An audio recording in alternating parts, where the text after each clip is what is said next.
Recently, a friend of mine and I were playing with ChatGPT, asking it to create a new logo for his business. It came up with some pretty interesting responses, and as we played with it, we pretty quickly bumped into the limitations of ChatGPT when it comes to creating visuals.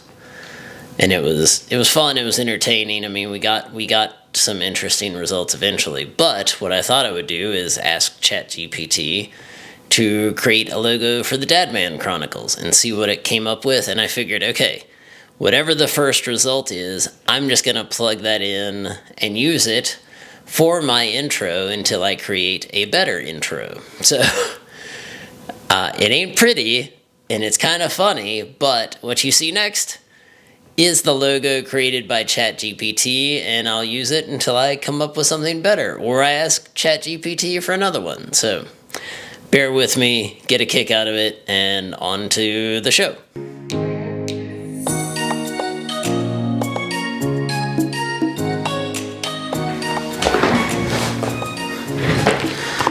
So something came up recently that made me realize I need to be very clear. I need to clarify something I've talked about. I've talked about kids and parenting. That's been a lot of the stuff I've talked about.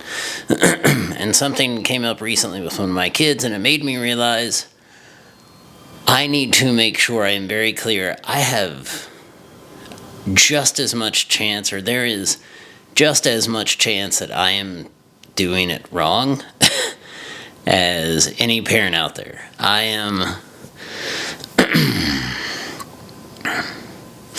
am stumbling around in the dark, trying to love my kids, be there for my kids, offer them love and care and give them confidence, while also still, of course, imposing boundaries and safe limitations on them and trying to, instill some discipline, that kind of stuff with them.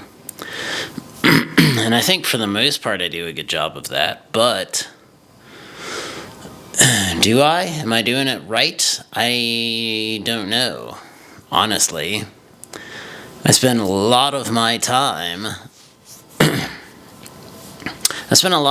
just wondering if I'm doing it wrong. That's the God's honest truth of it. And I know a lot of parents go through the same sort of questions with themselves of, oh dear Lord, am I screwing this up? Am I doing it right? Am I doing it wrong? Of course, there are definite ways to do it wrong. Abuse your children mentally, emotionally, physically, that's never acceptable. And that should never ever happen. But beyond that, how much discipline is too much discipline? How much should I try to connect with my kids and kind of make sure that they feel they can come to me with problems and talk to me about issues and that sort of thing, while also making sure they know that I have the final say on the big things that happen in their lives. I think, if anything, I come down on the relaxed side of that equation, which is, again, maybe that's wrong, maybe that's right. I don't know, and here's the thing, I don't know that there is exactly, certainly there are frameworks, there are boundaries, general structures that you want to work within with your kids. But again, making sure they're safe, making sure they're not doing anything illegal, that kind of stuff for sure. But then also making sure that they feel loved and seen and heard and cared for, and making sure that, like I said, that they feel they can come to me with problems, questions, issues, while also not being so permissive and so open that they're off doing things that I don't agree with.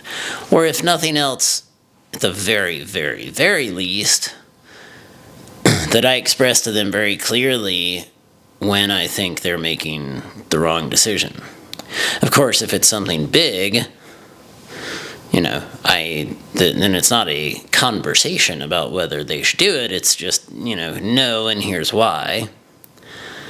But within the range of what is safe and acceptable for them, how do I express, so I try to express my reservations and my concerns and my fears, and here's why I say you shouldn't do that. I try to bounce around inside of that framework, and I worry at times I do it wrong. So I don't think I'll ever answer that question, I guess. My oldest is 16. My stepdaughter is 11, 12 now. So there's a range there, but they're all in kind of that pre-teen to teen to middle teen kind of age range where they're gonna start exploring the boundaries in their life. And I really, above all else, want to make sure that I help them see where that's acceptable, where it's not acceptable, where it's appropriate, where it's inappropriate. But I don't know. It's damn hard, and it's made harder, I think, being divorced. It's made harder because the standards vary between households. It's made a lot easier in a sense because my wife now she's amazing at talking to me about the things that she said that she sees that I shouldn't let my kids do. And she expresses her opinions about it all, but when it comes to my kids, that's up to me in our household.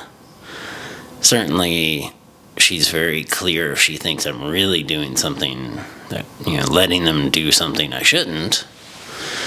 But the final say, just with my kids, it comes down to me, and with her kids, it comes down to her. But then things are different in the other household. So it's a mess, is what it boils down to. And it's a mess I don't know that anyone is confident that they navigate perfectly. I know I'm not. God, if you are, more power to you, I guess.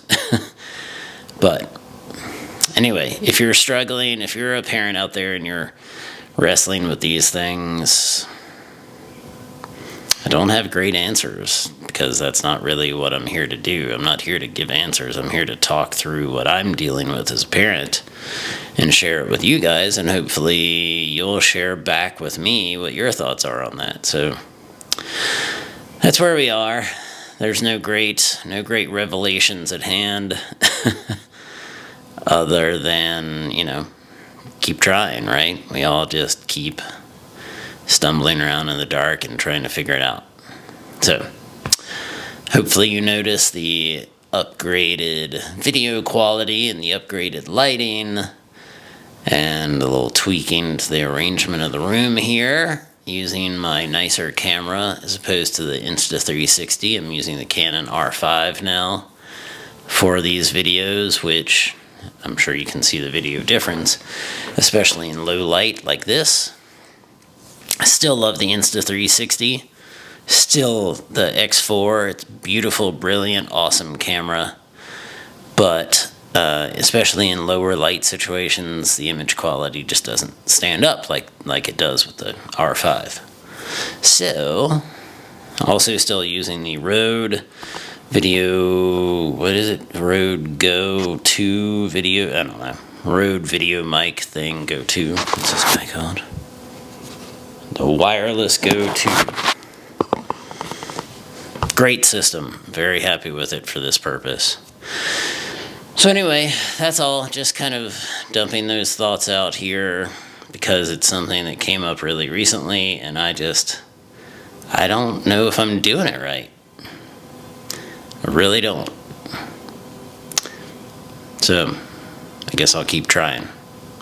That's the job, right? Bought the ticket, I'll ride the ride. All right.